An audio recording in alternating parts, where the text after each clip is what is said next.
Good morning everyone, welcome to CRCK Daily Connections. Graham with you again for a new week. This morning we're in Luke chapter 9 verses 10 to 62. If you've not read that yet, please take a moment now to press pause and read that and see what's in there. And what is in there is an awful lot of information and stories. It's another long chapter from Luke. What I'd like to think about is understanding this morning. Verse 18, we have this question that Jesus asks the disciples, who do the crowd say that I am? And then he asks them specifically, but what about you? Who do you say I am? And Peter answered, God's Messiah. And it sounds like there's a good level of understanding. That is indeed the right answer.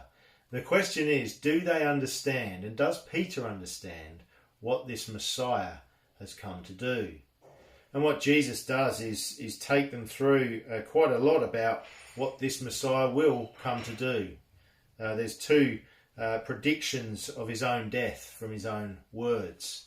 But I want us to focus on what comes between those two predictions, and that is this thing called the Transfiguration, an amazing incident. And if I was going to pick which of the incidents in this long passage would be the most amazing, I think this would be the one. We see Jesus praying with Peter, John and James, and his face changed in verse 29, and his clothes becoming as bright as a flash of lightning, and Moses and Elijah appearing in glorious splendour talking with him, speaking about his departure, which he was about to bring to fulfilment at Jerusalem. It's an amazing incident. It's the outward display of what is true inwardly and in reality about Jesus. He is glorious. He is glorious.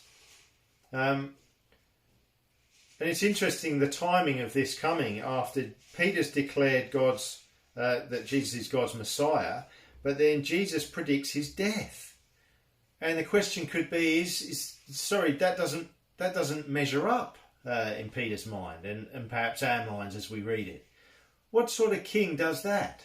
And yet, this transfiguration reinforces to us who Jesus is. Not just because of what happens here, not just because Moses and Elijah, the two heroes, massive heroes from Israel's history in the Old Testament, are talking about his departure. The word for departure, incidentally, is the word for Exodus. You can think about that a bit more. But also because the cloud comes down in verse 35, saying, "This is my son, whom I have chosen. Listen to him." It's the voice of God himself, speaking of Jesus to all who will listen, and indeed all who are reading. That's us. And then we get, after another miracle, another prediction of what this Messiah is going to do. And incidentally, the disciples didn't understand at that time. It was hidden from them. And here we sit one day after celebrating Easter Sunday, the fulfillment of this exodus, this departure that Jesus was going to bring. We have the whole story, but they didn't. And so, in the light of having the whole story, the question for us is, will we follow this one who is the Son of God, who is the Messiah, who God himself has said, listen to him? Will we read verses 21 to 27 and verses 57 to 62, all about following Jesus? Will we read those and listen to what Jesus says? That's the challenge for us in amongst everything else in this chapter.